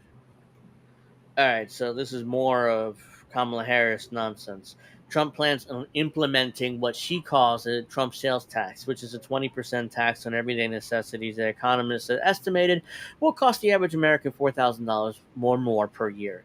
She's referring to tariffs here. Donald Trump wants to do a bunch more tariffs, but she's, instead of calling it tariff, she's calling it a Trump sales tax, which is not a sales tax, it's tariffs. Those tariffs will lead to increased prices. I'm not saying that it won't, but the idea that she's calling it a Trump sales tax is kind of absurd. Just say Trump tariffs, but problem is, I think her campaign assumes that Americans are too stupid to understand what a tariff is, which is why they're calling it a Trump sales tax. But let's see how she sells this here, because it must be interesting. I'm 24 years old. I'm a graduate student living with my parents, and I want to move out next year and potentially buy a home. And I'm concerned Wait, how old is about she? 24, she said. You're not buying a home at 24, sweetheart. You're not. I'm 38 and I can't afford to buy a home. How the hell are you going to buy a home? Unless your parents are wealthy or give you the down payment. But if your parents are not wealthy, there's no way you're buying a home at 24. Unless your parents are wealthy. That's the only way you can do it. move out next year and potentially buy a home. And I'm concerned about the affordability of one with the extra costs and bills that I'm paying now, along with the bills and costs I will pay in the future too. And so everything just has a cost and everything is so expensive. And so I'm worried about my capacity and how I'm able to fully support myself once I do live independently. You sound like one of my daughter girls from South Africa graduated. She was like, I hate adulting. I hate adulting. This adulting isn't going so well. Yes. Well, so first of all, congratulations on all the success. Whose fault is that, Holbrook? And she just said, "Well, I mean, I hate adulting, and it's everything." So, whose fault is that? Who's been all right? So let's go back. Who's been in the White House the last 15, 20 years for the most part? Which party's been dominating the White House? Oh, that's right, the Democrats. You have 8 years of Obama. You have 4 years of Trump, and sandwiched in between another 4 years of Joe Biden. So more Democrats. So the last, let's say from 2008 to today, who's dominated the White House? The Democrats. So a lot of this is on them. So they're trying to blame Trump for this, but a lot of this horrible policies and a lot of inflation too is all on them for the most part. Yeah, does Trump share some responsibility? Sure, I'm not discounting that entirely, but a lot of this is on Democrats. And of course, none of these people are going to hold Democrats accountable. Instead, they're all going to, like idiots, vote for them. Vote for Kamala Harris. Yeah. Success you've already achieved. And it is your story and the story. Won't answer the question, by the way. She's talking about stories and, what a great job she's done so far. Before you is really, that's the American story, right? You are working hard, you have goals, you have ambitions. And so part of it is, again, the $25,000 down payment assistance. Part of it is what we need to do. Which we talked about a couple of weeks ago, or a few weeks ago when she proposed this. That down payment's going to be eaten up in the prices of homes. All they're going to do is increase the price for $25,000, and that money be gone. Instantly gone. To respond to, her answers, as Stone Cold would say, boring. Way to dismiss the young woman's concerns and patronize her. Yeah, I mean, she's not good at this. Obama was good at this. He would give you a nonsense answer, but it would be charismatic enough and he would act like he cared enough so people would believe him. She's not good at this. She's going to try to do the same thing here and fail miserably because she sounds like she's patronizing her. She's to also push back against a very different vision for Trump our country. bad. Because look, Trump in this bad. election, Remember. there are two very different visions for our country. One, for me, that is focused on the future, including you, and another that is focused on the past. What Donald Trump, what my opponent plans on doing for the economy is doing what he did the last time he was president and giving another tax break for billionaires and the biggest corporations that would add $5 billion to our deficit. And get this. They never repealed those tax cuts, by the way. The Biden administration Democrats never repealed those tax cuts. So, again, whose fault is that? If they really cared about increasing taxes, just repeal the Trump tax cuts. It's easy. They had the control. They had control of the government. Natalie says, work 3 jobs, be an exceptional American. Yeah. I mean, that's the homes cost over $1 million for a small family home. Yeah, I mean, here in New Jersey, it's impossible to buy a home here. They're all over $1 million or $500,000, and good luck trying to buy a home here. I mean, other states it's probably cheaper, but here in New Jersey, good luck trying to buy a home here. And California and New York, like a lot of these blue states and cities, like good luck trying to buy a home because it's very expensive. plans on doing what I call a Trump sales tax. Tariffs, Kamala, not Trump sales tax. Basically, he's going to put a 20% tax on everyday necessities that economists have estimated will cost the average American $4,000 more a year, which is why Goldman Sachs, now she's bragging about how Goldman Sachs loves her plan, even though that's not a good thing. Which is why Wharton School of Business, which is why 16 Nobel laureates have collectively determined, after analyzing our plans, one, mine would strengthen the economy, his would weaken it. Two, that on his plan, he would actually blow up inflation and invite a recession by the middle of next year. A recession is coming no matter what, who's in charge. Because if you look at the Dow, it's over 41,000. There's a bubble. It's another bubble is about to explode within the next year or two, I would think. And there's going to be another recession. The question is, who's going to be president during that recession? Is it going to be Kamala Harris or is it going to be Donald Trump? There's no matter what, a recession's coming because that bubble is like expanding and expanding. Everybody's making money right now. And the Democrats are bragging about that. But once it explodes, and if it explodes under Kamala Harris, she's screwed because she's not getting reelected if she's president in 2025 or 2026 when this thing explodes, because it will explode. I'm no economist, but this has happened before. This happened in 2008. It's happened during the Great Recession. It's going to happen again. Now the question is when and who's going to be president when it happens. So when you think about the cost of living, my approach is about lifting you up. His would be about actually weakening our economy. And I feel very strongly when an individual, when a small business, when a family, when the middle class is strong, America is strong. Amen to that. She never answered the question, by the way. She just patronized her and give her, because she clearly asked, what are you going to do to improve the economy? So because she's 24, so she just came out of college, basically. I'm sorry to inform you, she's not going to do anything. He thinks it's a very different Kamala Harris than in 2020. Yeah. I mean, there's going to be another recession. The question is, who's going to be in charge? Who's going to be president? Because neither of them are actually going to do anything to rein in Wall Street. So I don't know who this girl is, even though everybody's making a big deal out of it. I have no idea who she is. So let's watch who this is. I don't know who she is. They're all clapping for her like she's supposed to be a big deal. So.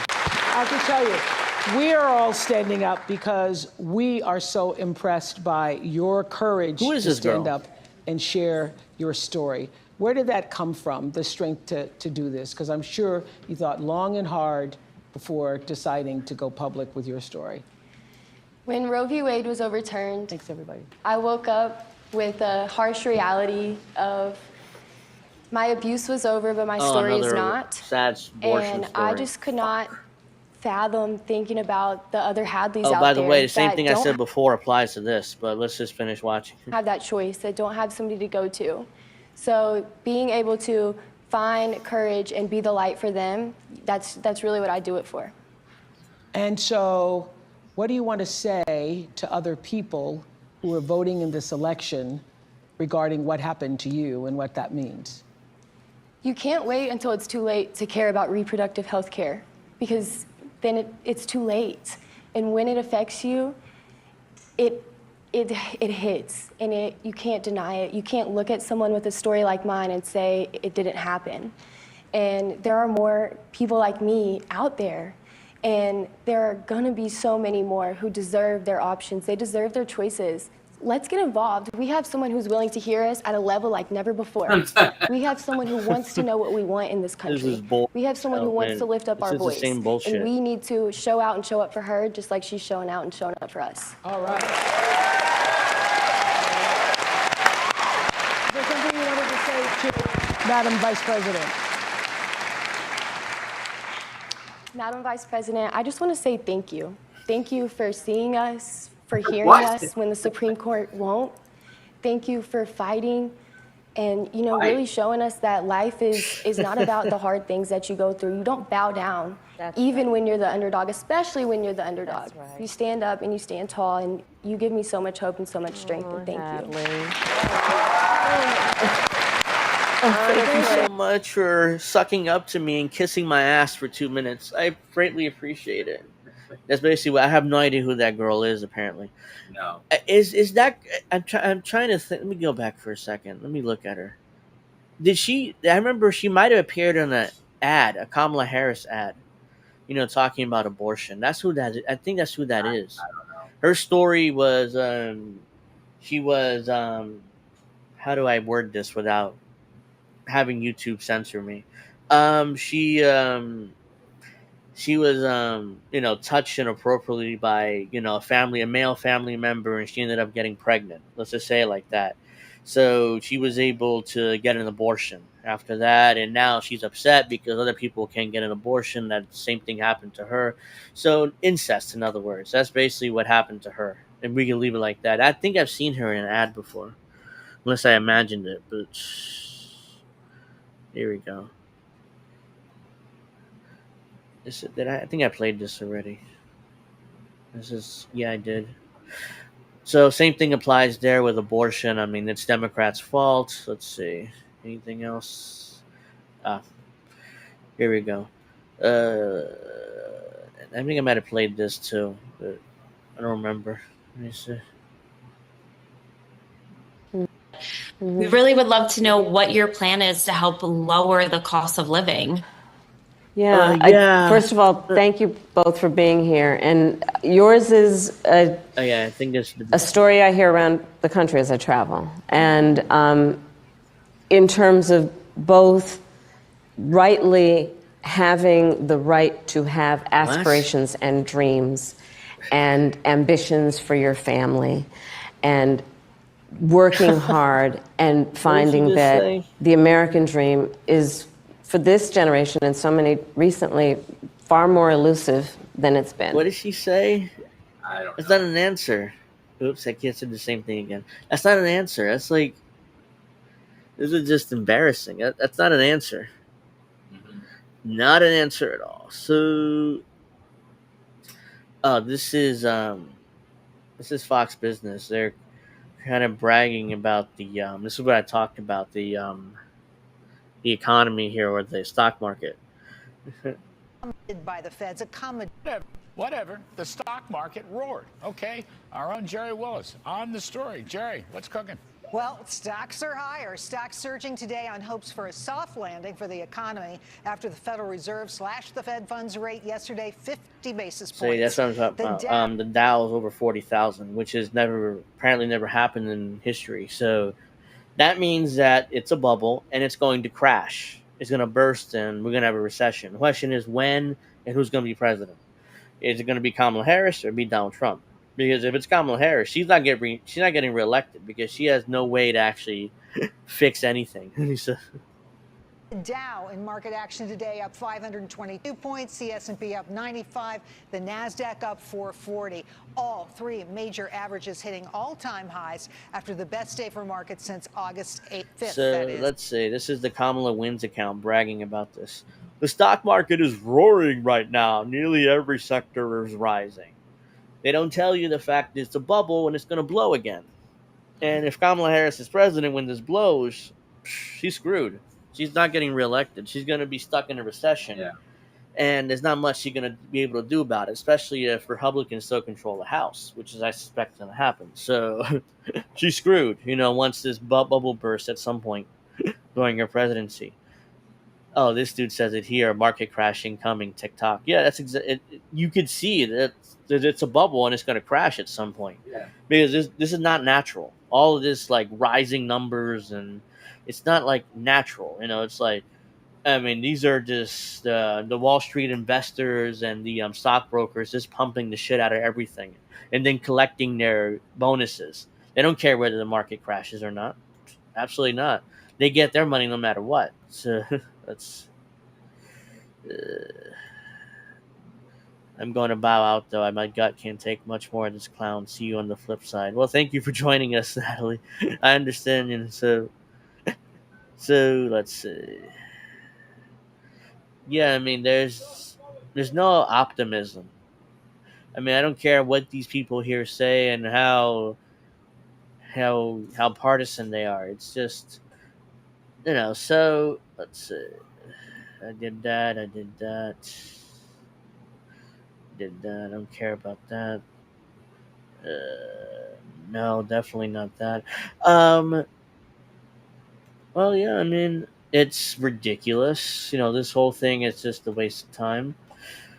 I loved it. I love seeing. Let's see, Stephanie. Oprah being forced to do this because she's connected to P Diddy. Um, that's an that's an interesting thing to mention. I mean, P Diddy is now has no bail. And this is an interesting update. Not only can stay in.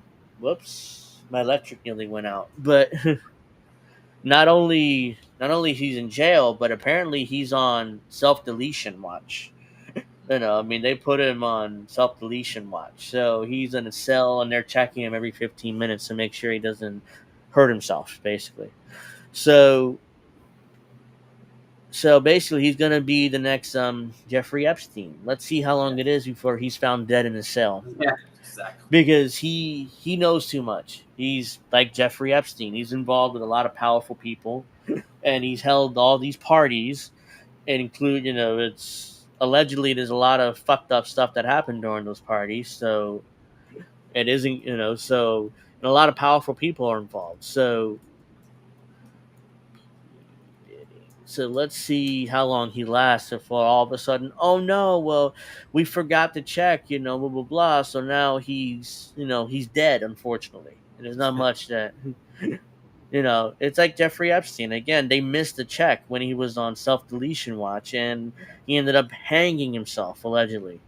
So yeah, so unfortunately, I would not. Don't be surprised if something like that happens to the artist formerly known as Puff Daddy or P Diddy or Sean Combs, whatever he calls himself these days. So,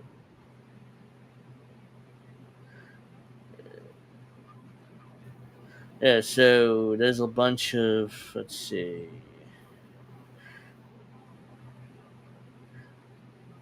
Yeah, so that's the most recent update that I've seen. So let's see how long he lasts for because they're gonna put him on trial, really? I mean, he knows a lot of powerful people who are involved in these parties, so there's no way he's going on trial. Either A, he pleads guilty, or B, he's not going to be with us much longer. So we'll see what happens, and we'll see who's right about that. But there's no way he's going on trial. It's like Jeffrey Epstein, a little, or by the way, that little black book that he had with all the rich people still not been released. It's still stuck. Still some. It's still behind. It's still behind like an evidence thing. The judge won't release it. I wonder why that is. A lot of very powerful people are in that book, and they don't want. They don't want their names out there being liking to touch kids, basically. Let's say let's leave it at that. So yeah. So let's see. One more thing. I'm not sure if I'm going to cover it, but let's see. Wait a minute. U.S. officials concede. Ah, well, this is having something to do with Israel, so let's go to this real quick. I just saw this on my X feed. U.S. officials concede Gaza ceasefire out of reach for Biden. Biden administration is still pushing for talks, but a breakthrough appears unlikely. Oh yeah, no shit.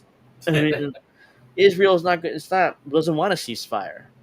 So Emma Vigeland's very angry about this. A catastrophic legacy-defining failure. Biden thought of himself as some foreign policy wonderkind from his time in the Senate Foreign Relations Committee, but he's actually just no, he didn't. He's always been that guy, Emma.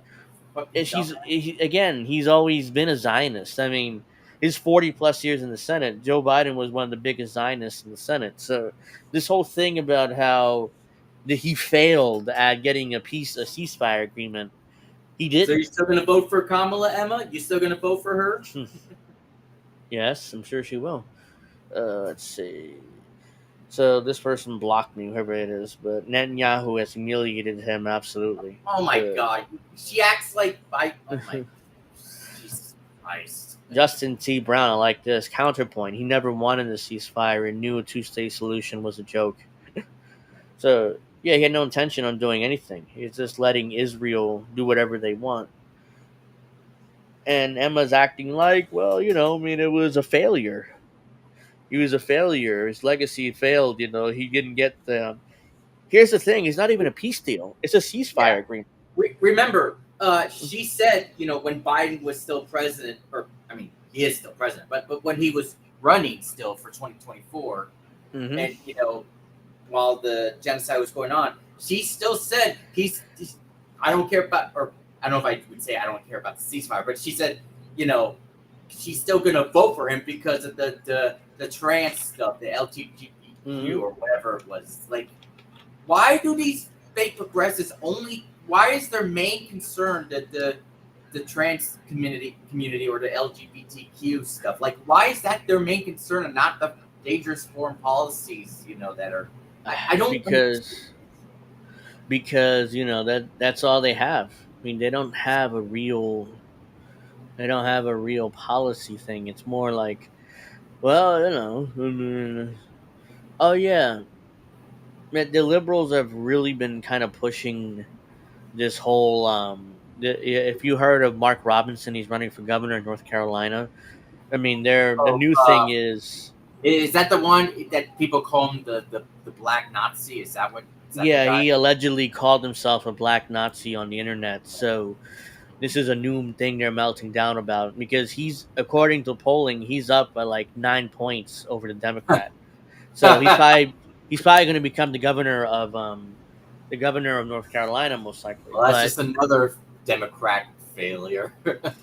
So this is like a desperate last-second push of like, you see, he called himself a black Nazi, so now you can't vote for him because he's a Nazi. So that's their new thing, So meanwhile, they support giving weapons to Ukrainian Nazis. Mm-hmm. Yeah. So, but they will never address that hypocrisy, and nobody ever asked him about it because most of the media is pro-Ukraine war. So let's see. Trump called for remigration with a deep fascist history, blah, blah, blah. Trump's a fascist, I know. So we got more bullshit, DEI type shit here.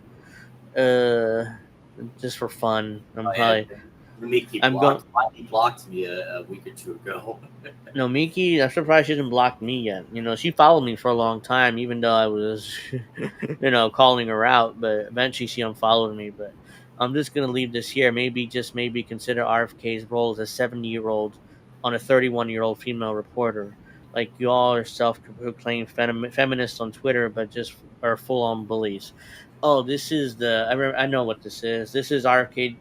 This is Olivia something, a reporter from the New York Magazine who allegedly fell in love with RFK Jr. And she got suspended from New York Magazine because of that. So Olivia Nunn or something like that. She had some sort of a personal online relationship with RFK Jr. and fell in love with him, but of course he had no interest in her. So being a classic Kennedy, he had no interest in her. Kennedys have a history of cheating on their wives and all this other stuff. But let's see what Emma says. Stripping women of agency in their professional capacity is infantilizing, anti-feminist, and tellingly often deployed by white women who don't like facing accountability. RFK Jr. was not her employer. He was subject. As an aside, Russia is paying me to tweet this. Russia. So Emma is disagreeing here with Nomiki, I'm guessing, because this comes across as a disagreement, but it's always Russia with these people. Let's see. White House acting labor secretary. Whatever. Yeah, this is more bullshit. Mark Robinson remained the nominee for governor of North Carolina through November 5th. This North Carolina reporter who's been up in the story gets confirmation from the State Board of Elections that the deadline got no withdrawal notification by 11:59 a.m. deadline. So, oh yeah, liberals are demanding Mark Robinson drop out. He didn't drop out, so why he said he wasn't going to drop out because he denies saying any of this stuff. Oh, he also apparently had a profile on Ashley Madison, which is which was the website where husbands go on to cheat on their wives, to find girls cheat on their wives. So that's another thing that allegedly he was on Ashley Madison. Again, I don't care, but but apparently they're trying to make that an issue in his campaign. Here we go. Olivia Nunzi puffing up RFK Jr. in New York Times in March. It has been revealed that Nunzi had a romantic relationship with RFK Jr. New York Magazine put her on leave after finding out. So she put out a piece, sucking up to RFK Jr. and she had apparently some sort of personal relationship with him. I don't care. Again, they're trying to make this a campaign issue. This is her. I'd never seen her or even heard of her really, but that's her. She's in her 30s, and RFK Jr. is nearly 70. So, yeah, obviously, she saw Kennedy, dollar signs. I don't know whether he expected Kennedy to leave his wife, which is not going to happen, but I don't know what she expected, but it's ridiculous.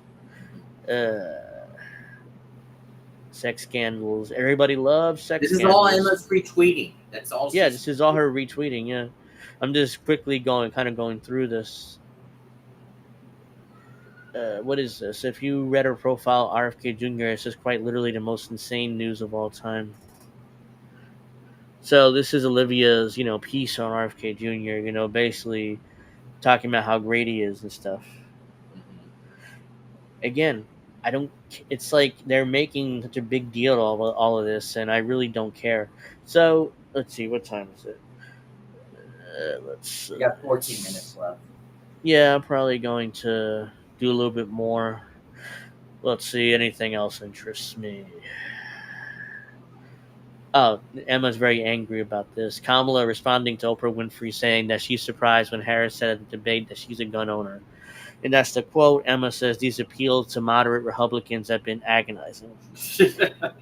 So she doesn't like the fact that Kamala is trying to appeal to moderate Republicans by saying, she's a gun owner and she will shoot unarmed people that break into her house. So she doesn't like that. How does she not know that stuff?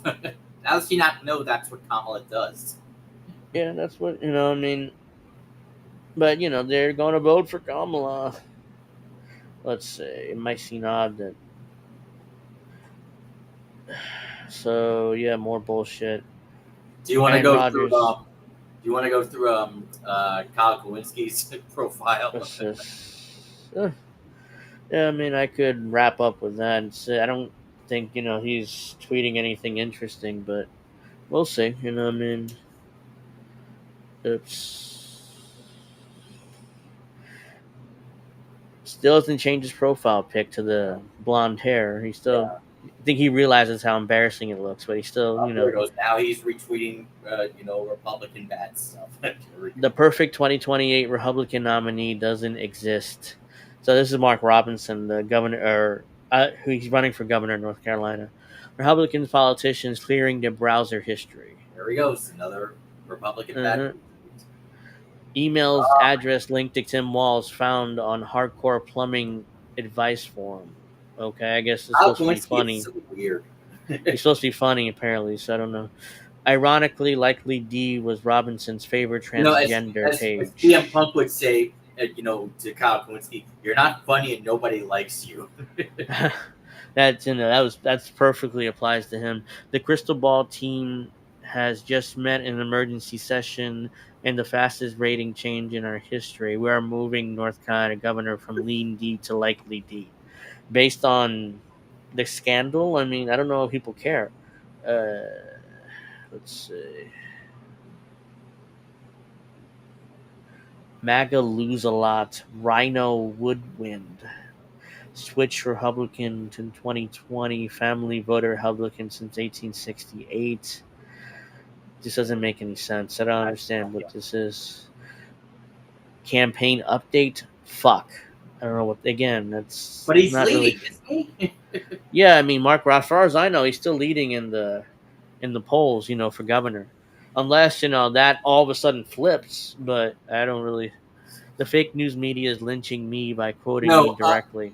To answer DeWitchy, CM Punk said that to the Big Show a long time ago, like more than 10 years ago or something, when Big Show was doing a fake Hulk Hogan Yes. impression, and then CM Punk Oh was yeah, saying, that was. that's I so remember funny, I that. forgot to laugh. You're not funny and nobody likes you. And that, upset the Big Show. Yeah, that was a long time ago. He said that. So the RFK Tulsi. Whoops. Oh god, I just went all the way down, and I wanted to read that. It's so funny how, Kyle Kowinski used to praise Tulsi and criticize Kamala. Now it's the complete opposite. Let's see. Gays for Trump. I'll read that in a minute. The RFK Tulsi wing are just hyper online conspiratorial right wingers, and 40 unions endorse Kamala while one stayed neutral. Trump is getting slaughtered with normies. Hope that helps. But He's not getting slaughtered. Jesus Christ, like he's still doing this. Yeah, what do you expect? I mean, that's all he has. 2 years ago, Congress voted on a bill to protect gay marriage. It's for if the Supreme Court goes to overturn it as a right. 36 Republican senators voted against it, along 169 in the House.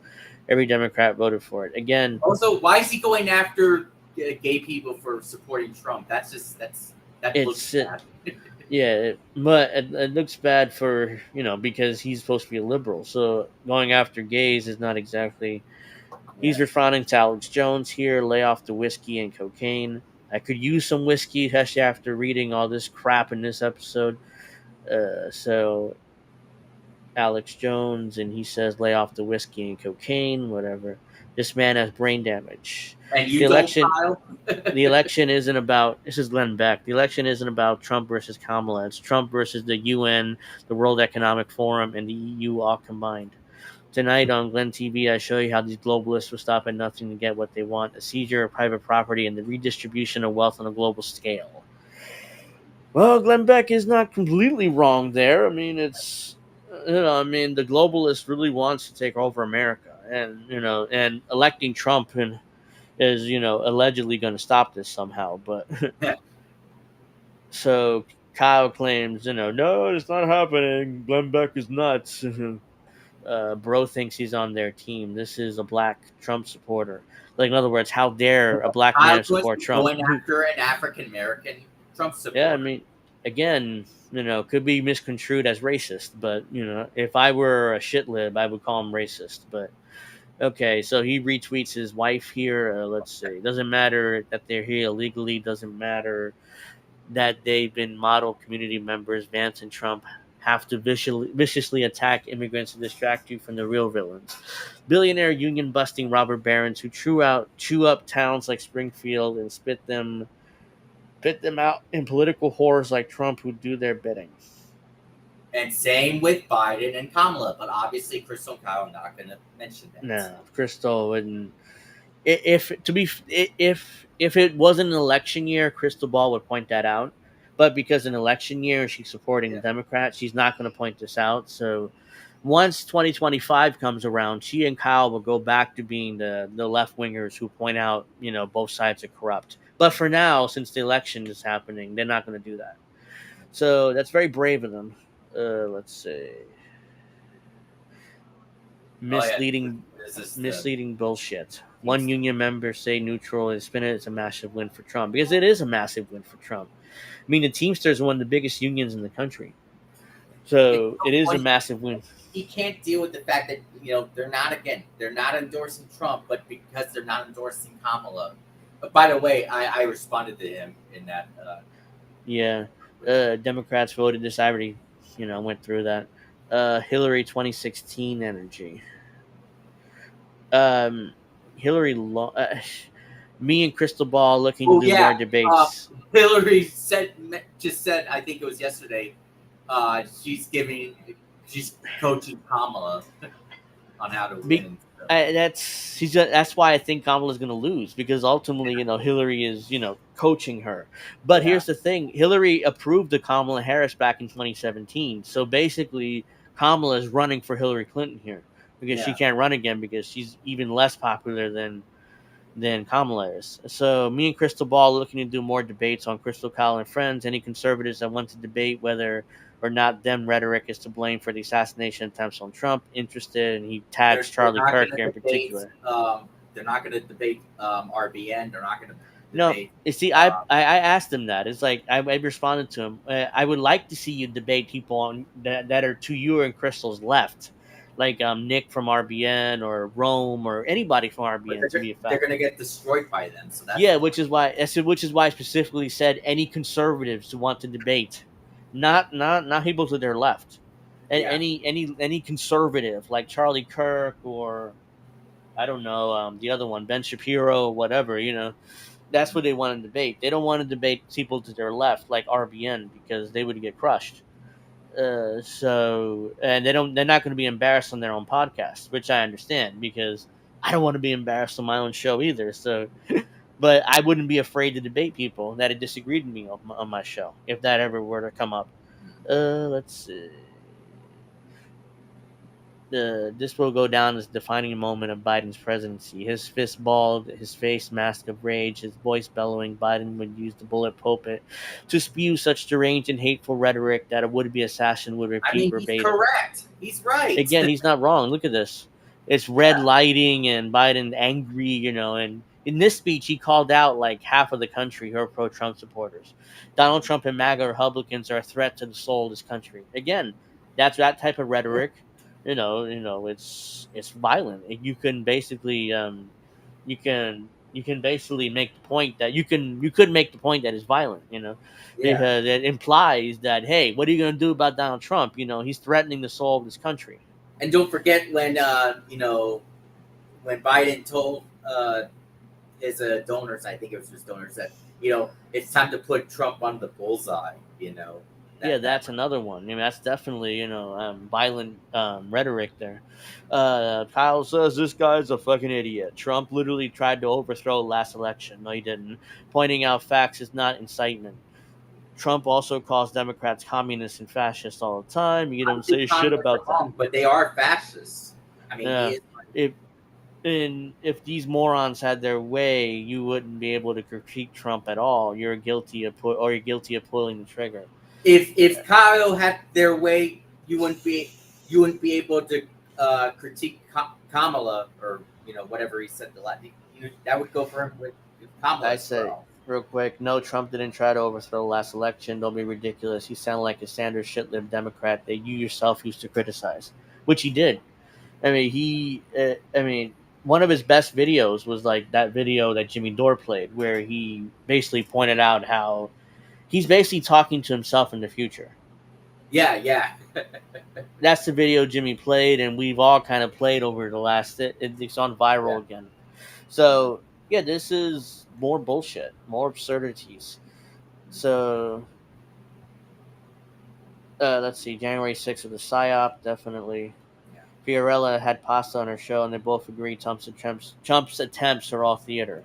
Again, I'm not claiming that they aren't. I'm just, phrasing. We need to rename this show A&A and the A. Well, I mean that's not A&A and the A. Or double A. Oh, yeah. So it's almost 9, so I do have to wrap this up. So tomorrow is Pro Wrestling Talk at 8:00 with me and Miss Witchy Perfect, and is Matt Collins coming on, Steph? I can't make it tomorrow because I'll be watching a NASCAR race tomorrow. Okay, that's fine, but thank you for coming on today. But is Matt Collins coming on, Steph, tomorrow? Your co-host, Black Magic Talk. I mean, I'm assuming you told me he was. So that Pro Wrestling Talk is tomorrow at 8:00. Angel in the Afternoon is next Friday at 7, same time, same place, same channel. And sorry, Witchy. Sorry, can't make it. She can't make it, but see you guys. It's Sunday. Okay, well that's fine. Well, I'll see you guys tomorrow night, and if you can't make it tomorrow night, I'll see you guys on Friday for